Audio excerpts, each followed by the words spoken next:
I was looking online at people talking about this like quote unquote chill millennial manager concept. So the concept is that millennial managers are more accommodating, they're more open-minded. So are you a millennial manager or a boomer manager? I'm going to be honest, I think I might be more of a boomer manager. You know, they say women shouldn't be bossy. We're out here reclaiming that word. What's so wrong with being the boss?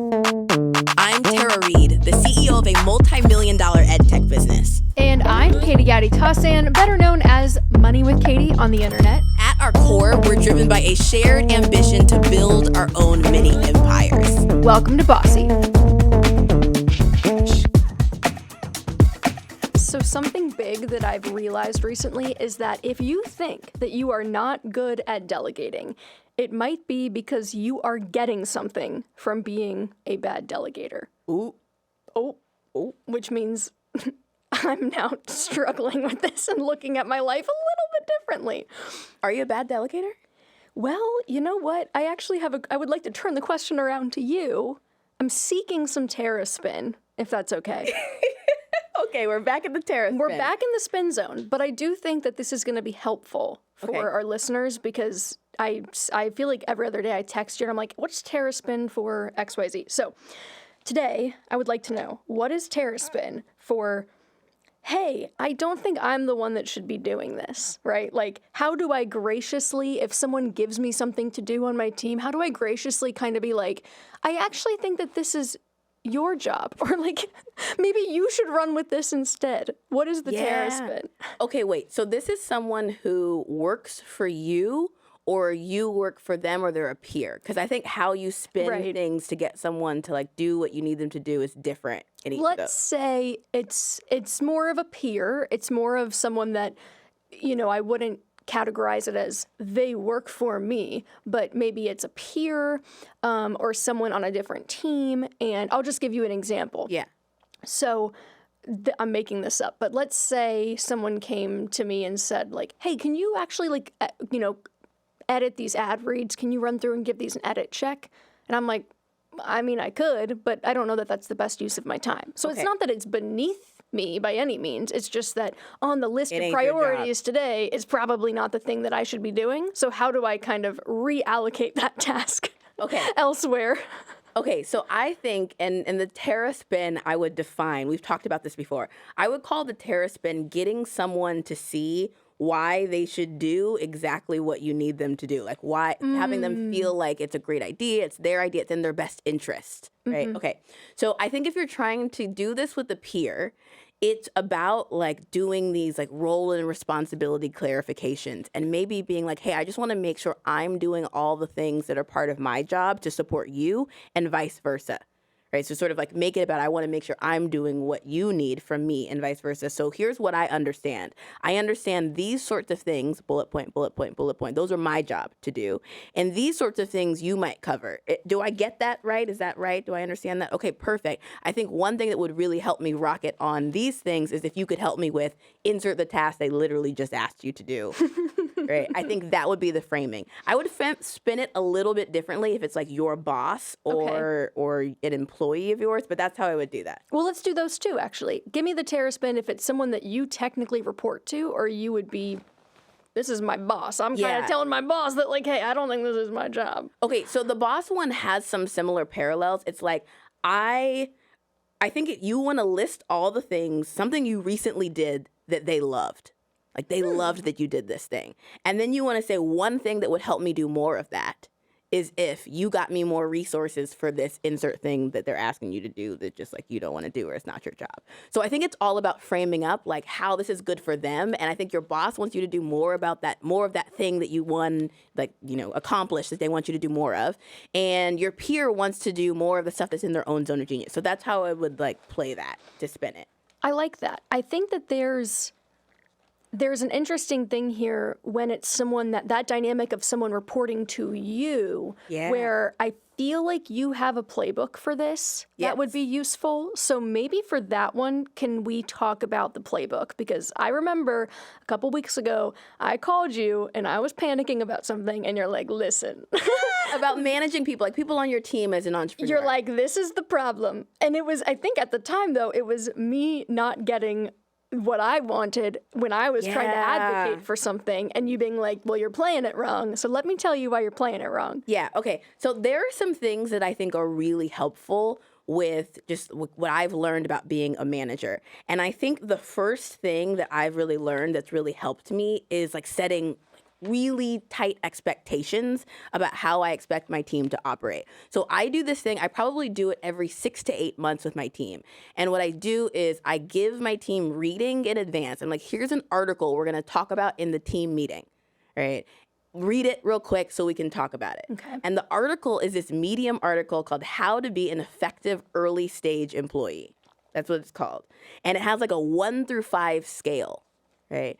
So these numbers on 1 through 5 are how you operate in a business. Mm-hmm. And so when we actually talk about it, I ask people to rate themselves. Where do you think you're operating on average? You normally at a 1, you normally at a 5. Where are you? So that's kind of this article that I give people, and I use it for how I expect them to operate in the team. Can I interject that I actually love that that's how you set the stage? Because I think that while it is very direct and active, it feels a little bit less aggressive than being like, here, this is a level 3 to communicate with me. Like, I think if someone said that to me, I'd be like, oh gosh, like they've worked out a level system versus like, hey, here's an article that I think is really helpful. After I share the article and they keep operating at a lower level, then I definitely reply back and I say, this message feels a little bit too low of a level. Can you try it again at a higher level? So I definitely do that because you have to maintain the quality of how people operate. But like, let me tell you what the levels are really quickly.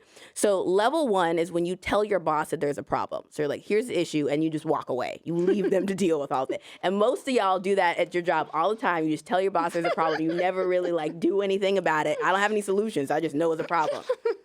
And if you're an entrepreneur, you know this is so annoying because like everybody just put it on you to figure it out. Have you experienced this? Level 1 operators? Oh my gosh. Well, I've experienced it. I've also done it to others. That's mostly why I'm laughing. Yes, we are all guilty of the low level 1. Okay, level 2 is where you tell your boss, like, here's the problem, and I investigated some causes of the problem. Like, I know we signed a new client, we don't have capacity, that's the problem. But like, it's the job posting is not really for the customer success person that will give us capacity. It's not getting a lot of responses. Like, that's the probable issue. That's a level 2. Okay. Level 3 is where you give some possible solutions. So here's the problem. I found some causes. Here's some solutions. Just right there, like, you know, most people are not operating at a level 3. Yeah, that seems pretty advanced to me based on the workspaces that I've been in. That's a hot mess, though, because like that's pretty low. That's pretty low. So I think like with entrepreneurship, and I think this is why I shared this article with people, like this is not a big bloated company where everybody's doing each other's jobs. This is a small team. You are important. You cannot operate at a 3. 3's too low. I just love that Tara is bringing the like get it together, get your shit together, energy. Okay, what's a 4? Okay. What's like slightly better? 4, slightly better. And this is like, I think the bare minimum. Right. Bare minimum for a startup. For a startup. For a small team, yes. For a small team startup. So here's the problem. Here's what I think caused it. Possible solutions. And of the solutions, this is the solution I think you should pick. Yes, the recommendation. The recommendation. Right. I think controversial opinion, if you work at a startup, that level 4 of operating is like what you got to strive for. Otherwise, you're useless. So what's interesting about this is that I actually noticed someone I was in a meeting with the other day do this. You were rating them? And I was sitting there thinking, what did she just... Well, I didn't have this framework at the time. But as I'm talking to her, she's like, so these are the issues that we have. These are the possible solutions. I'm going to tell you 3. I'm going to tell you why I recommend 2. And what's going to happen if we choose 2. And I was like, oh my God, I am just being blown away by competence right now. It just gives you that like competence vibe. It is great. It inspired such trust in me where I wasn't sitting there. I mean, I felt like she was basically doing it for me and then just being like, yes or no. Yeah. Like, you good with that? I'm going to go do that. And I was like, oh my God, this is amazing. So level 4 feels really good when you're on the receiving end of it. Level 4 feels great. So what's 5 then? How can we level that up even further? Okay, so the last level of this, level 5, is where you add to this, and you kind of actually said a little bit. Level 5, you add to this. Just want to let you know, I already am working on the solution. It's already done, or I already started working on it, just keeping you in the loop. Love that. I think it works best if you have that unilateral decision-making power. I think sometimes you could just go ahead and run with it. I've also been in situations where I think my manager would have been like, oh, no, you can't just do that without checking in. Like, so I think it depends on how much power you have in the organization and whether it's within your scope to be making those calls. But I do think if you do, I like level 5 a lot. But I think realistically, if you report to someone else, 4 or some 4.5 is probably I'm trying where to you're imagine, gonna be. as I hear you saying this, I'm trying to imagine someone who works for me saying that too. Like, I can imagine someone saying, well, Tara didn't give me authority to like make this decision, so I couldn't do level 5. And my preference is that you just go, you made the decision and ask for forgiveness later. What is that phrase? Interesting. Like you ask for, Yeah, it's ask for forgiveness, not permission. yeah. Okay. Go. Literally, as a leader, I have decision fatigue all the time. Yeah. I'm making decisions left and right. Like, I would love, particularly like a smaller decision, actually a big decision, go make it first, and then we can like talk about it later. I think also too, like so much of startups is like, we've got to go. You gotta like move fast and break things. And I would rather you make a decision and we can reel it back later. I think that's funny because it's probably what you're hitting on is that you have to know your leader's preference because some people probably are like you and think I don't even if you think you know what to do, I trust you, go do it, don't come to me and put this on my plate first. There are also probably some leaders that do not feel that way, so there's like an interesting dynamic of, do you think that there's an artful way to, I mean, you might just know based on the personality of the person how involved they want to be. I think the way you could do level 5 if you're not sure is say, I'm gonna start working on this, just confirming I have the green light. That's good. I like that line. Just confirming. And I think after you do that a couple times, I think that person who's giving you green light consistently would be like so amazed. Like this would line, the thing is, here's the thing that lines you up perfectly for the promotion is actually continuing to take those risks of like, I'm already working on it. I got it. That competence. Okay. So it's kind of like the risk, right? Of like, oh, they might get upset, but also that's the thing that gets you the promotion. Okay, I like it. A little risk reward. Yeah, I think so. Well, it's funny because I think when I worked in corporate America, or what I'll call corporate America, I think I was actually quite good at this. I think that I was pretty good at always coming with solutions. Maybe not saying, this is what I'm gonna do. I don't think I had that level of wherewithal, but I think I generally understood that like you should not just walk up to your boss and like dump a problem in their lap and be like, okay, see ya. Good luck with that.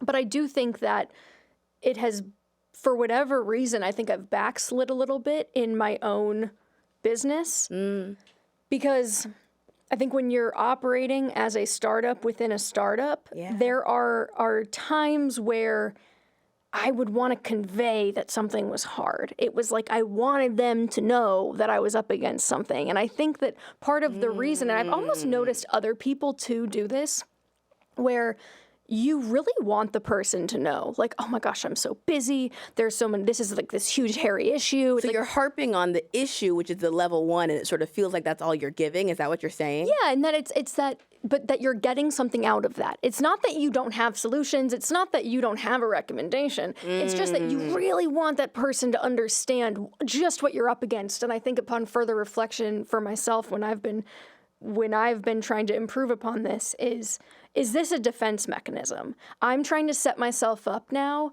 to be like, if this flops or I fail, at least you knew how hard it was along the way so that I'm now not looking so culpable. Yeah, I don't know. It feels weak sauce to me. It is weak sauce. That's the problem. But I think when you can recognize that that's what you're doing, or you're trying to convey like how busy and stressed and how much, and oh my gosh, and then this is going wrong, and it's like, but that energy when you're on the receiving end of it is like, I can't deal with that. Like, I don't want any part of that. And also it overwhelms you. Like you get overwhelmed as an entrepreneur. You're already overwhelmed as an entrepreneur because there's so many decisions to make. There's so many different directions to go. So then you harping on the problem without, I looked at the solutions, because sometimes you have to do this system for yourself. Yes. Right? You tell yourself, particularly when you're a solopreneur, I looked at the problem, I looked at the solutions, this is the one I think we should pick. I actually think most entrepreneurs fail and never get past a certain phase because they aren't able to go, I looked at the options, this is the one I think I should pick. They're not even doing this to manage themselves. That's why they're stuck in entrepreneur. from a management standpoint, Yeah. you made a comment about you have to maintain this. This is an expectation you set and you keep coming back to. So I want to get deeper there because I do think that there is a level, I don't love the word empowerment. Like there's something about it that I think there is value in conveying to someone, hey, you're empowered to do X, Y, Z. But I think that only goes so far if your actions are not backing it up as a leader, or if your consistent communication style is not backing that up. Yeah. So let's talk about that. How do you maintain this expectation? Is it as simple as I saw myself do this maintenance when I was finding the article. So you had texted me about this and you're like, what do you think I should do about a scenario? And I was looking for the article for you. So I searched my Slack channel to find the article and I found the instances of me messaging people with this article, right? So one of the instances is someone messaging me. It's interesting because this person's not on my team anymore. talk your shit? No, I'm just kidding. Well, sometimes you like work really hard to manage with someone and they still don't get to performing at a high level. That's a real thing, right? But anyway, this person had messaged me. The message was like, here's what I found kind of message. And it wasn't responding to me asking a question. It was just like, here's the information. And I replied and I said, this feels like a level 1 or 2 comment. Can you try again at a level 4 or 5? Was the Slack message. So and I was like kind of laughing at myself at that message. But like then she replied back at a level 4 or 5. She knew what I was talking about because like we had been talking about it in the team meeting. By the way, when we do this in the team meeting, I share it in advance, everybody reads. And then we do a little like Zoom breakout room. We do it in small groups because I have like 15 people now. So we do it in small groups of a conversation about what level do you think you operate now? What's your goal for your next level? You don't have to like jump to a 5 if you're operating at a 1 normally. What do you jump to? And also we get to talk about like what are the things in the way? Like I remember someone in the last conversation on my team was like, to be honest, I just prefer when people just tell me what to do. Interesting. And we had a conversation about like, that's fine. It's just not going to get you very far at the company. Right? There's an inherent limitation. There's an inherent limitation. Accepting. And also, like, why work at a startup? Why be around entrepreneurship if you're not going to operate that way? But I think that's how I maintain that level, that standard in the team. When people don't operate that way, and frankly, like when I'm starting to get bugged, I just reply back with like, hey, can you adjust the level? Dude, this was so meta though, because I texted you. I said, hey, how should I, like, this is happening. What do I do? And you were like, check out the link. And I was like, did you just tell me? Like, it felt like you were... Do your own research, It felt like you were going, this is a level 2 question. Come back at me with a 5. Yeah, you were like, no. I'm just saying, like, it's in the, it's in that article, whatever. And I was like, she just level 2'd my ass really hard. I think you will find that you are much happier as an entrepreneur if you operate yourself at a level 5 and if you keep people around you who operate as close to 5 as possible. Yeah.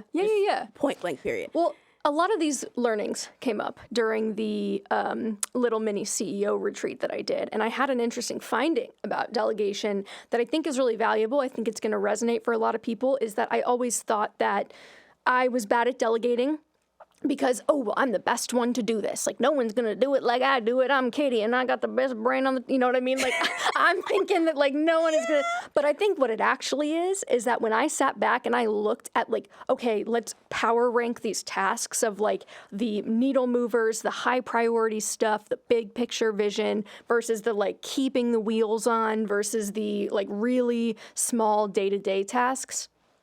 I like to go down in that little day-to-day area and just start checking things off the list because it feels really good. And I think part of the reason I shy away from cleaning that plate so that I can focus on those bigger picture things is because I don't necessarily trust, consciously or subconsciously, that is where my time is best spent or that I'm going to really be able to fulfill that role for myself. Wait, I have a question. So what's an example of the type of task that's kind of in the weeds that you end up doing? And what's an example of a type of task that you feel like you should be or you're not moving to right now? Just so I have a frame of reference. Okay. So a good example would be I write the scripts for the podcast, and then someone else will edit them, and then I go back through and like accept edits and copy edits and revisions and things of that nature. Okay. Sometimes I'm like, why am I accepting edits on like a comma? Like, this is dumb. I should not be like in this level of detail for this script. You really should not. I already said what I needed to say. I put it in the script. Just trust the editor to like give you the final copy once it's ready. You don't need to be playing, pass the baton back and forth. So that's an example of a small thing that will, it takes up a lot of time. It has to happen every single week. I would say a bigger picture vision thing would be something to the effect of new product development. This is like, how do we add something else to the product suite? And that's hard work, right? That takes a lot of time. It takes a lot of energy and thought, and you have to be really engaged, and there's no clear-cut answers. There's no checking it off the list. It's not as satisfying of a task, but oh my God, that is a needle mover. That could be hundreds of thousands of dollars in incremental revenue if done well. But it's like, I won't even give myself the space and time to go think about those things, because once you start thinking about them, you kind of got to face the skeletons in the closet a little bit and face the fact that maybe you don't really have that many good ideas right now, and like that's a little uncomfortable. So deep down, most people feel imposter syndrome about delegating. Like, that's really what's underneath there. You think so. You feel imposter syndrome? Yes. About delegating? I think I feel imposter syndrome about delegating because I don't trust that getting those things off my plate will make me more effective at something else. I think that's what I got to work through. Do you not trust, you maybe feel like the big things, you don't trust yourself doing the big things? Mm-hmm. Or you don't trust that someone else is better at you at the small things? Like, those are slightly different. Yes, right. I think I don't trust myself to do big things. I don't think I got to be the one that's editing the copy and everything, like that. There are better editors than me for sure. So I think it's the former. And that's harder to fix. Like, I think that is harder to fix because that comes down to, do you have the belief in your ability to set the vision and find the needle movers? And that's way harder. Yeah. And then I think the thing about the imposter syndrome when it comes to this is it shows up in slightly different ways. Like sometimes it shows up as, oh, I just really love doing the little stuff. Like, I just really like that stuff. No, I'm doing it because I like it. Right. Sometimes it shows up in like, I can't afford someone to do the big stuff and to like help me with the other stuff. The reason I have to do all this stuff is because I can't afford someone else to do it. Like, my mom is also an entrepreneur. Sometimes I hear her saying that where she can't afford it. And I'm like, well, did you try? What did you, how much do you think you have to pay for them? And once we actually talk through it, it kind of aligns like, well, I probably could get somebody part-time. If you probably could get someone to like help. And so I think the imposter syndrome is an interesting one because we start creating these stories and we really believe them. Like, we really believe it's not possible. I know I do this too. I think one of mine is for sure the like, oh, I can't get someone who's like senior enough at that level. I won't be able to attract that talent. I do that too. I see that in like both me and my mom where we do that. The senior junior dynamic is interesting too, because even once you get to the point that you realize you do want to hire someone, it can be difficult to know what level of experience you should be bringing someone in. Because I think that sometimes like not every job is good for a senior level person. Like, correct. You don't need a senior level person in every single role. Okay, so debate. When you're starting a business, who do you think you should hire first? Like a junior person or a senior person?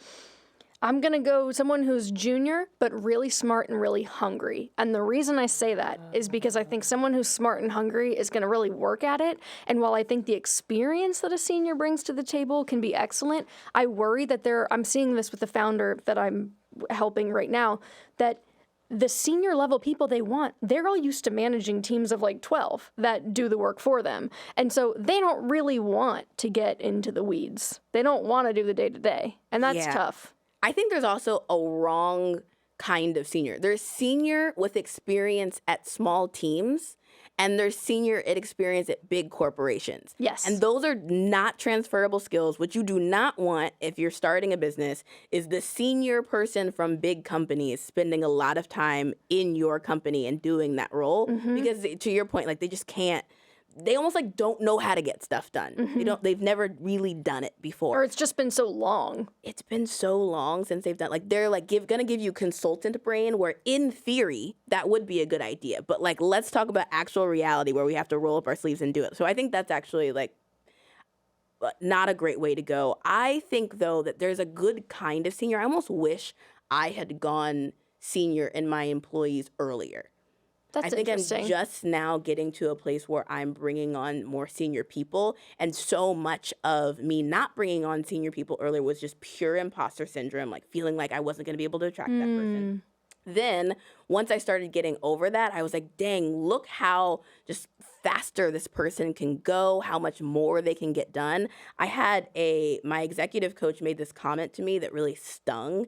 And he was like, at the end of the meeting, we were talking about stuff and we were talking about the team. And he was like, yeah, and then also in our next meeting, let's talk about getting you some thought peers. Thought peers. What is a thought peer? Yeah, like that really kind of like messed with my head, right? So, thought peer is someone who can sit down with you as an equal, right? Even though you're the CEO, can sit down with you as an equal and sort of like brainstorm ideas, come up with a plan. They tell you what the plan is. Because you tell everybody else what the plan is in other areas. In their area, they tell you what the plan is. Did you feel like when you started bringing senior people on, I mean, it sounds like you noticed a difference right away. Talk to me, though, about the difference in cost associated with making that jump from junior to senior. Was it like what you expected? Because I think that's a concern of mine. No. What I learned is that the kind of person I was looking for, right? Someone who not necessarily has like a C-suite role at a big company, because that doesn't parallel to a C-suite role in my company, but that person is miserable at their existing job, has a ceiling where they're like a go-getter, they want to go do something, but they're kind of blocked.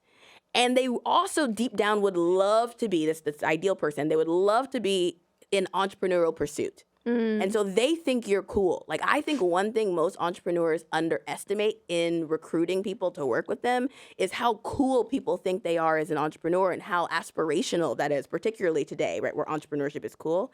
And people want to learn from that, be around that. They want to have this opportunity to like move the needle and make a big change. If I think about myself at corporate, like the biggest thing that was annoying to me was how hard it was to get things done, how hard it was to move the needle forward. And that's the thing I should use to recruit. I'm not going to win with the money, but what I can win with is like the ability to move the needle, the ability to see how you're going to launch your own business, for me to show you, like, we'll have some extra, like I've had recruiting scenarios where that person wanted to be an entrepreneur and I was like, great, let's add on an extra one-on-one a week where I just show you like the P&L of the company and the business decisions that we're making, so you get that.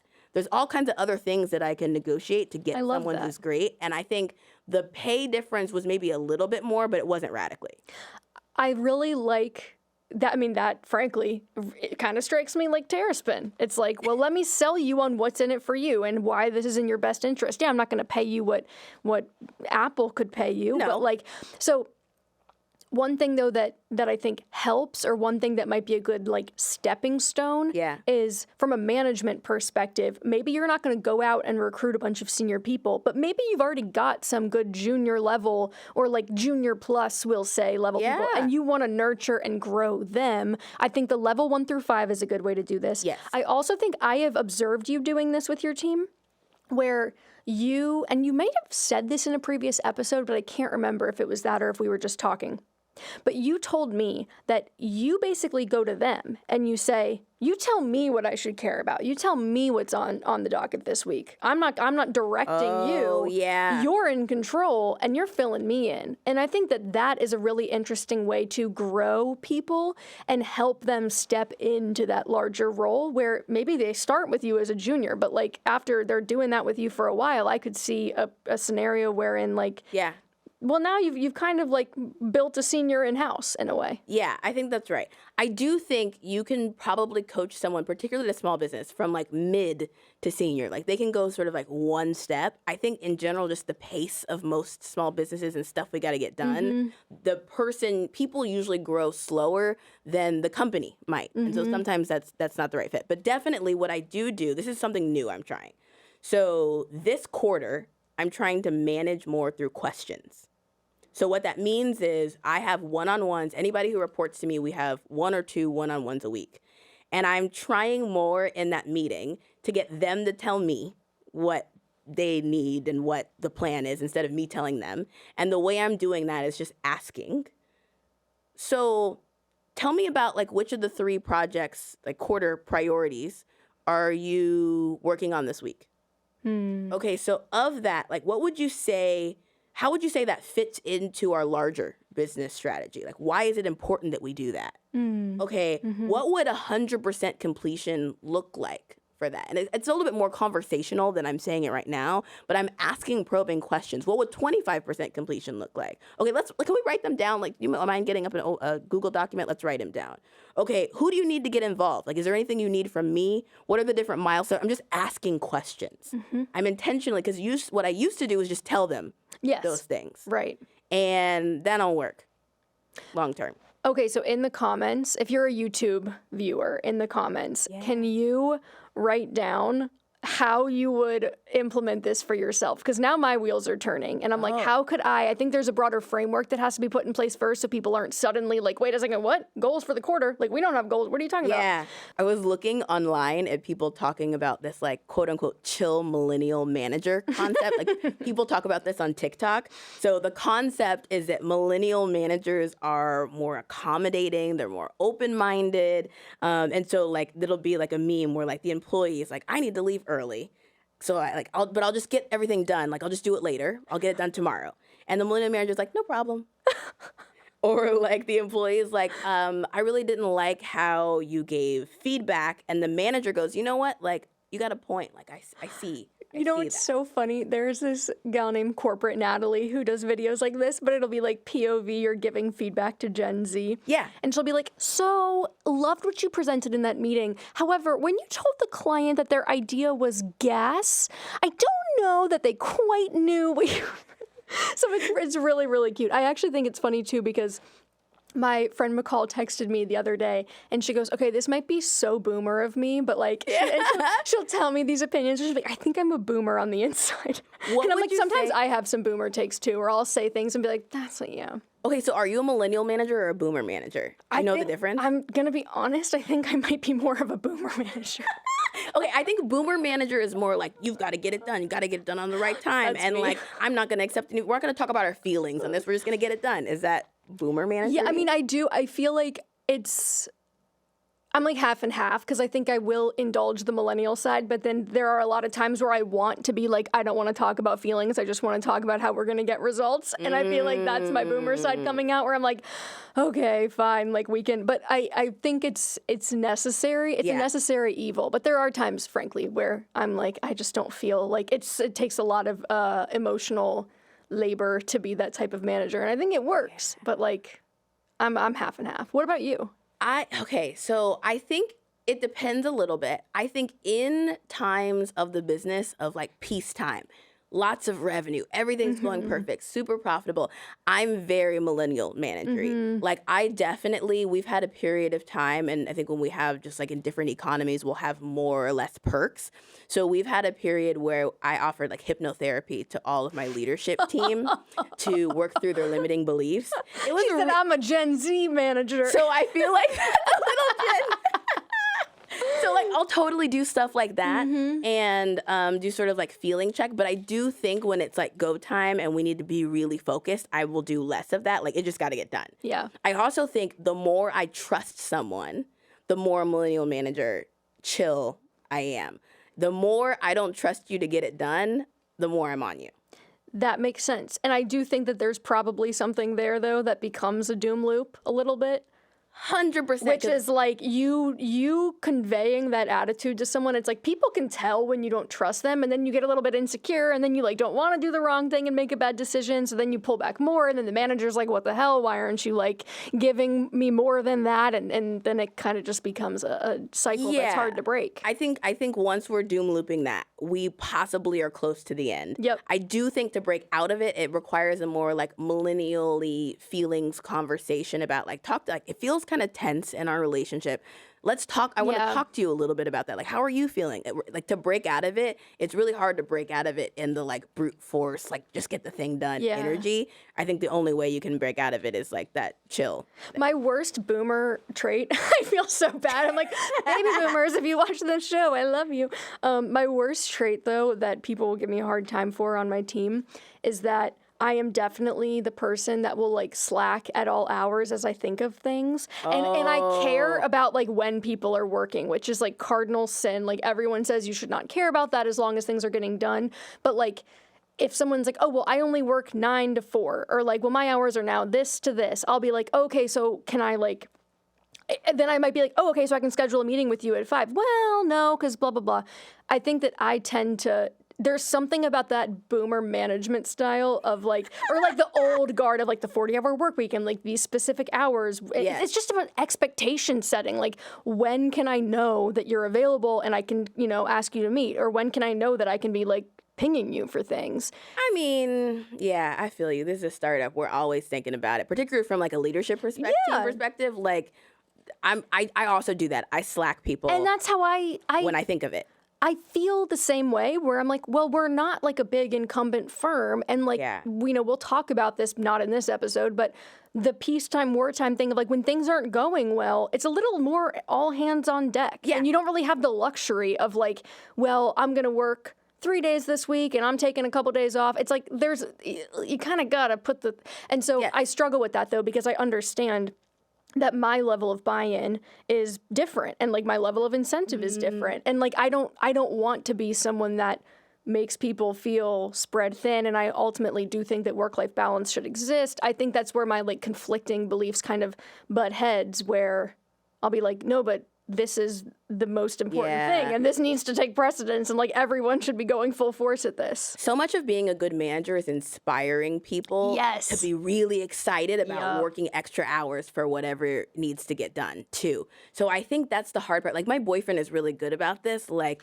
in his meetings with his team, they're like, yeah, like he gets like really good at like riling Viking energy. And I am not good at getting the Viking energy going. Like I'm really not great at that. But I see how valuable it's so valuable to motivate people. And to motivate yourself, honestly, because I think that's where I love that you brought that up, because I think I am currently working on how do I hold things back when appropriate. I've kind of always just had this probably overly transparent management style where I might share something with someone that's actually going to demotivate them or demoralize them if they know how bad something really is. So where is it valuable to, no, this is a hype session. Like I got to get this person excited to see how valuable their contribution is going to be, why this really matters, why they count, as opposed to, hey, shit's dark and like we got to get it together because things are not going well. Like there's a very different, like you get very different outcomes when you approach the same situation in those two different ways. And there are some people on your team who are not great strategic thinkers, and they're not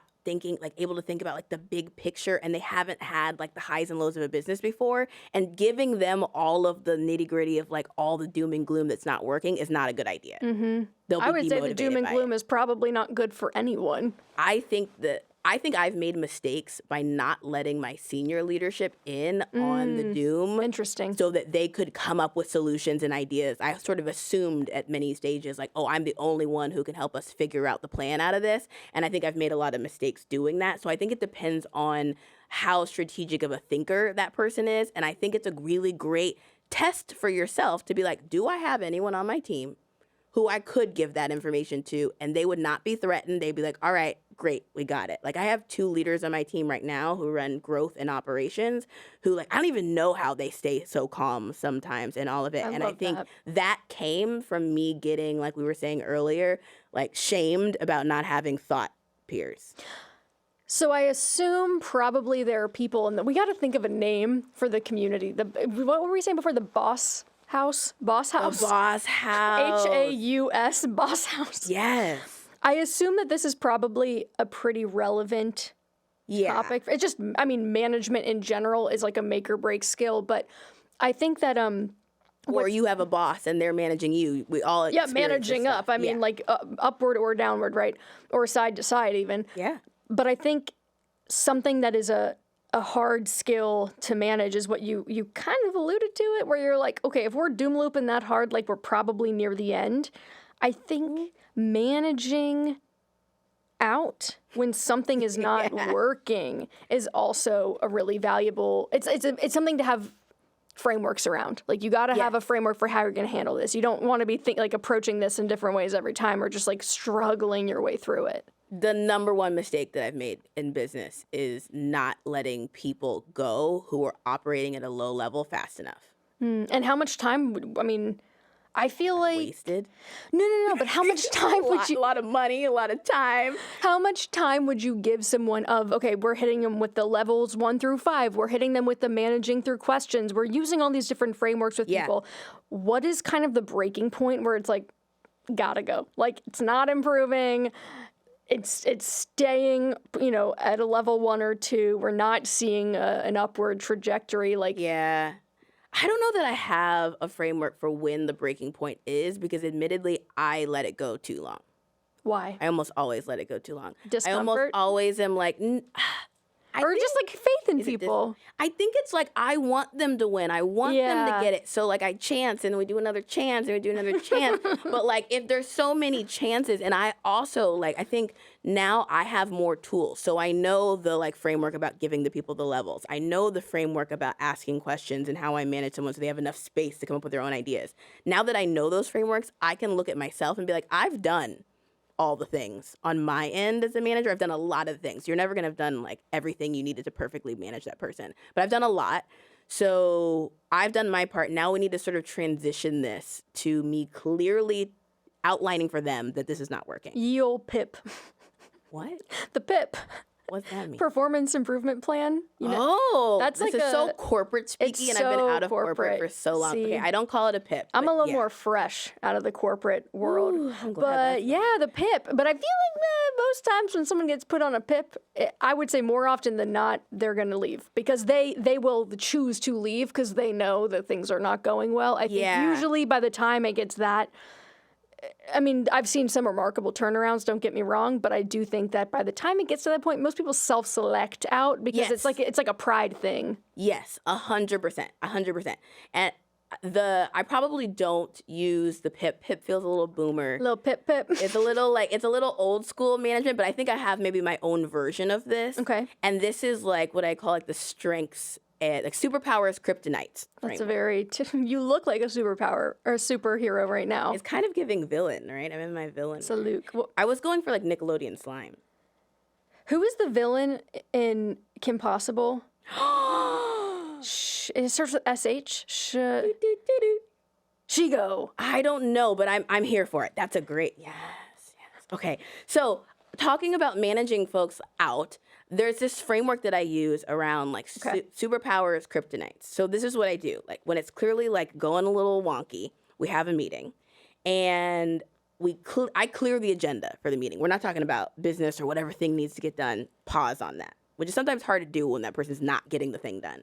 And I'm like, okay, talk to me about what you feel are your superpowers, things you're really good at.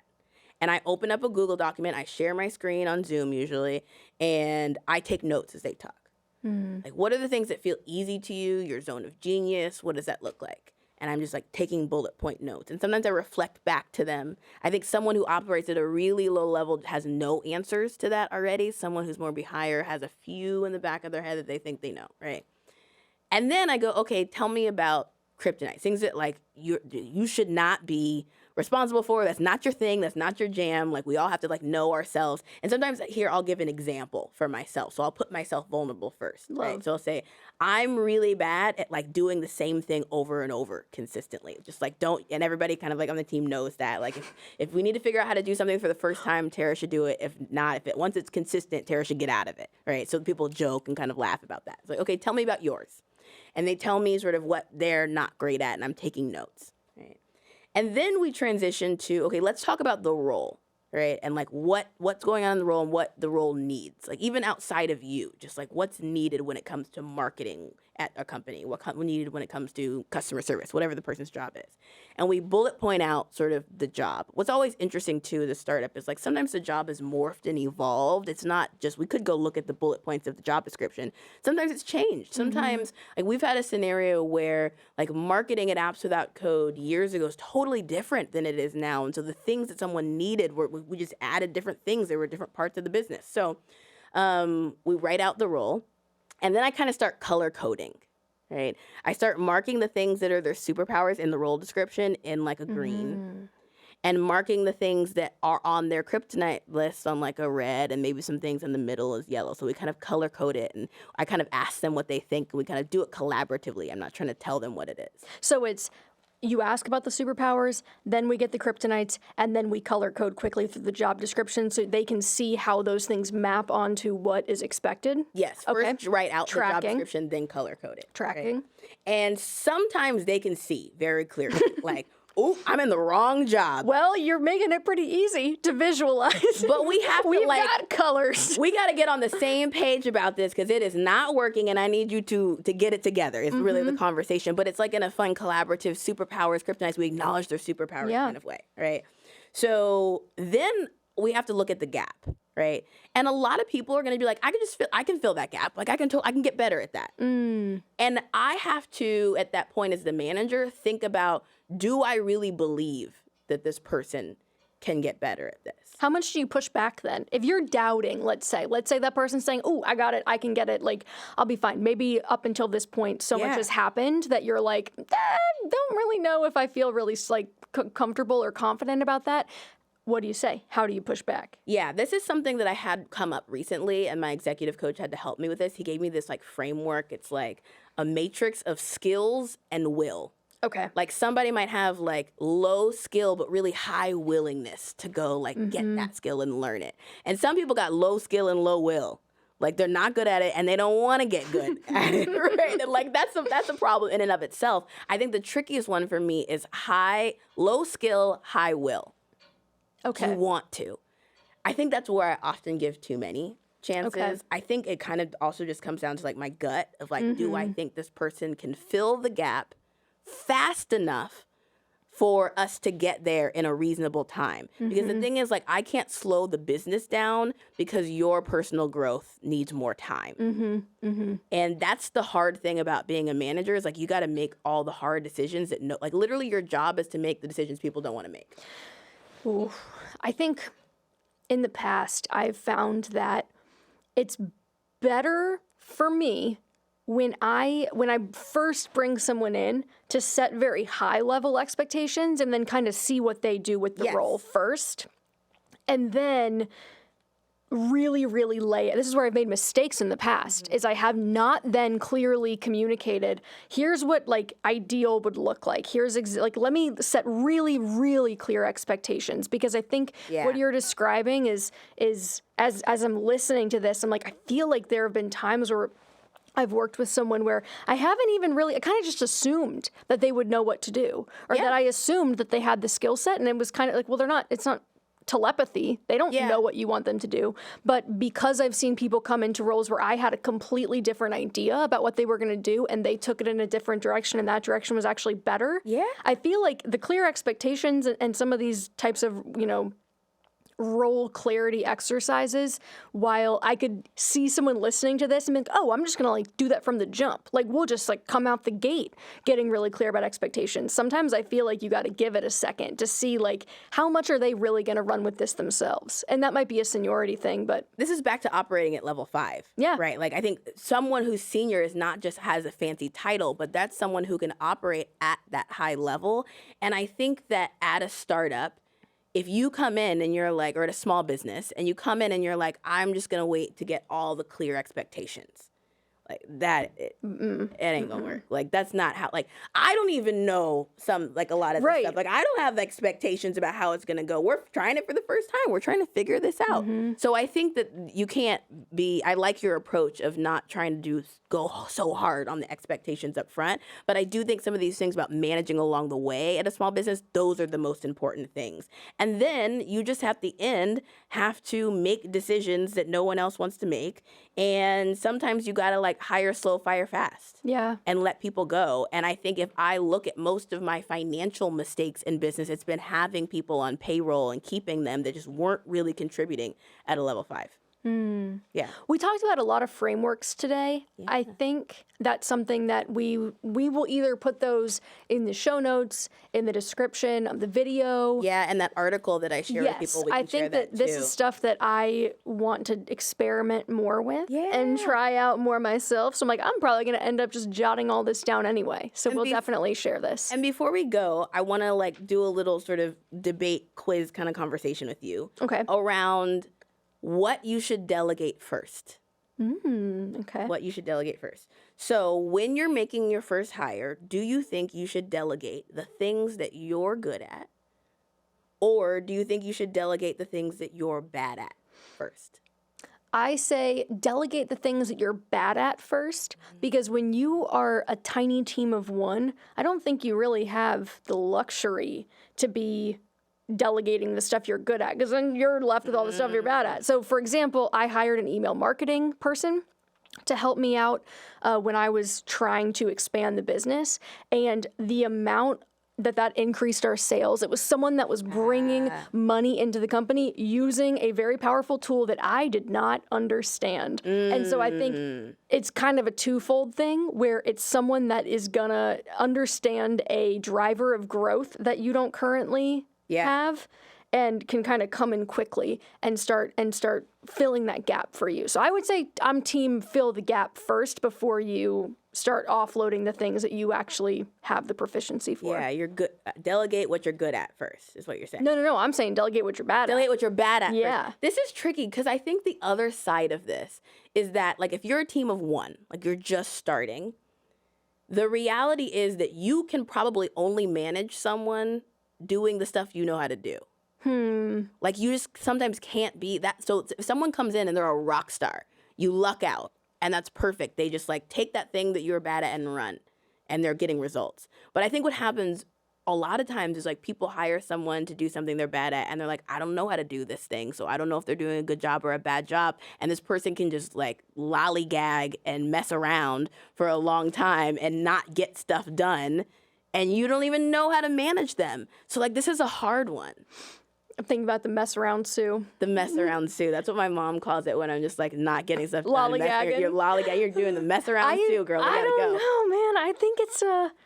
I think it's a risk reward thing. I hear you. I think but you have to kind of earn that luxury of being able to judge someone. I mean, like, you kind of gotta put your ass on the line a little bit and be like, well, I'm just gonna try to trust that this person. And I think you can intuit a little bit about whether or not they're doing a good or bad job. But I think in the beginning, you gotta get someone in the door that can bring in money that also knows how to do something that you don't know how to do. So if you're watching this on YouTube, we would love if you could come in the comments, or you can come over to YouTube and tell us what you think. Do you think you should delegate what you're good at first, or you should delegate what you're bad at first? We would love to hear it. We can kind of come in and chat with you about it. I'm excited to hear what people say because I'm torn on this. I am too, actually. I think I could see this could make a case either way. One way or the other. Okay, well, I think that's it for this week's show. Thanks for tuning in to another week of Bossy. Remember to put your comments in the YouTube video if you're a YouTube watcher, and we will share out the frameworks some way, somehow. TBD. You'll get them. You'll get them.